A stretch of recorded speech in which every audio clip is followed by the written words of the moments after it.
Dietary advanced glycation end products, including practical suggestions on how to reduce glycotoxins in the diet.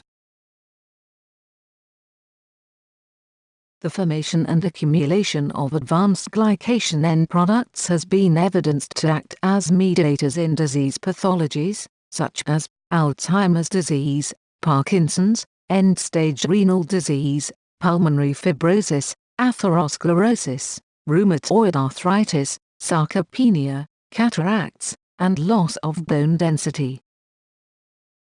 However, formation and accumulation of dAGEs is elevated at least 2 to 3 times in diabetes patients as a result of altered chemistry and metabolism of carbohydrates and lipids.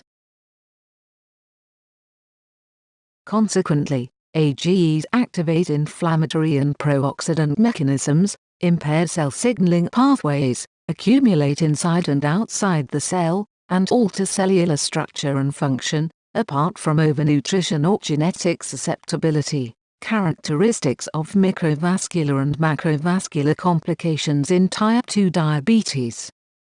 The modern diet represents an important exogenous source of advanced glycation end products. Most notably, these diet-derived glycotoxins analogously contribute to the whole-body dAGE pool.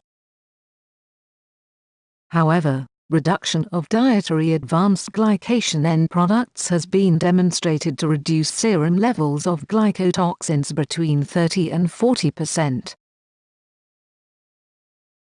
Advanced glycation end products are naturally present in uncooked foods. Cooking, or the addition of heat, accelerates the formation of glycotoxins.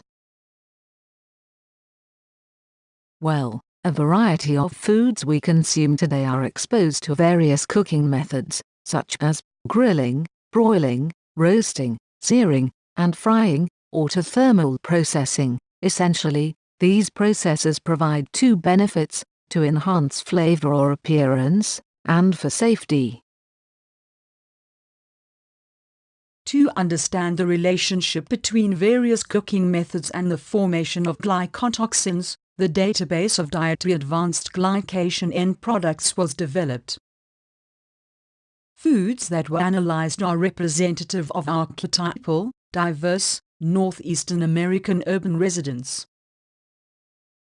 Exploiting several cooking times, methods, and techniques, the dAGE content of each food item was selected, then measured, expressed as dAGE kilo units per 100 grams of food.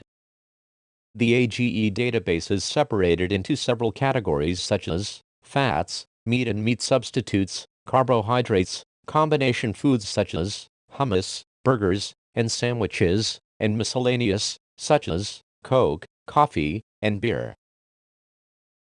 High protein, high fat, longer cooking times, and low moisture are the trends for existing and newly formed dAGEs. For example, 100% toasted whole wheat bread yielded 120 dAGE kilo units per 100 grams, whereas a biscuit from McDonald's generated nearly 10 times that amount. Additionally, fried bacon for 2 minutes with no added oil contained the most substantial amount of dAGEs, greater than any other food evaluated, compared to, let's say, a baked apple that contains merely 45 dAGE kilo units per 100 grams. Collectively, the meat group contained the highest amount of dAGEs. This is due to animal-derived proteins, which are a major source of dAGEs when comparing standard portion sizes. Within the meat and meat substitute category, the beef subcategory ranked higher than the others, followed by cheese, poultry, pork, fish, eggs and lamb, respectively. Overall, the carbohydrate group contained the lowest amount of dAGEs. The modern diet represents an important exogenous source of advanced glycation end products. According to the USDA and National Cancer Institute, approximately 2/3 of U.S. population consumes on average 33 grams of solid fat, consumes greater than 12 teaspoons of added sugars a day, which represents nearly 23% of daily carbohydrate consumption, and does not meet the daily recommendations for fruit, vegetable, and whole grains. Additionally, roughly 25% of food intake is consumed outside the home at restaurants, school cafeterias, and fast food establishments, where higher levels of fats along with heat and thermally treated foods are typically found. This data suggests that the majority of Americans consume diets high in dAGEs. Let's look at modern therapeutic diets for weight loss and disease prevention. To further confound the issue, the increase in overnutrition paralleled with an increase in chronic diseases has been matched with keen awareness towards diets for weight loss and disease prevention. Many of the mainstream diet and weight loss strategies contribute towards a multi-billion-dollar industry. The aim of these diets is to achieve improved metabolic outcomes by reducing the amount of carbohydrates in proportion to overall protein and fat content in order to achieve short-term weight loss. However, restricted carbohydrate diets such as these are typically higher in protein content, which increases the amount of circulating glycotoxins and increases the potential of compromised renal function due to glomerular hyperfiltration, and therefore may be considered nephrotoxic. Consequently, the increased amount of protein increases the amount of glycotoxins. Dietary fat propagates a greater amount glycotoxins than protein. However, carbohydrate-containing foods such as fruit, vegetable, whole grains, and milk contain the lowest amount of glycotoxins, even after being cooked. How then can the amount of dietary dAGEs be reduced? Reducing the amount of glycotoxins can be achieved by the way food is prepared, without altering its caloric content, or by exchanging high-fat and high-protein foods for carbohydrate-rich foods.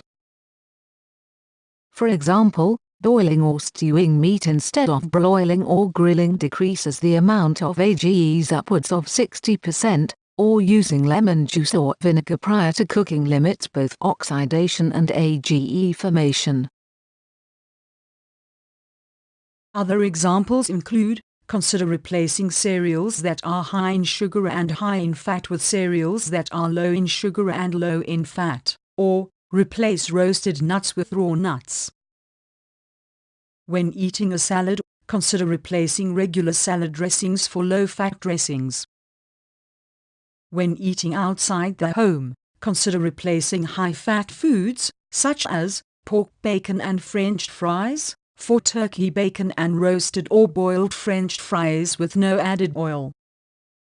When craving a dessert, consider replacing donuts, cookies, and pies with Jell-O, low-fat ice cream, sorbet, or frozen fruit pops.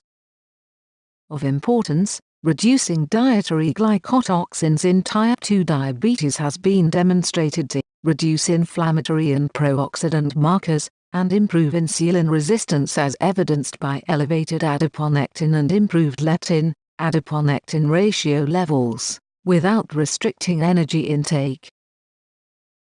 For these reasons, a low dAGE diet intervention may be an essential addition to current medical nutrition therapy for primary, secondary, and tertiary prevention methods, as well as carbohydrate control strategies to manage or delay complications in patients with type 2 diabetes. The end of Dietary Advanced Glycation Endproducts. This is one of 3 videos. For additional information and background, watch the video titled Overview of Diabetes and Vascular Complications, or the video called The Advanced Glycation Endproducts and the Pathophysiology of Angiopathies in Type 2 Diabetes. This information is also available at the provided URL.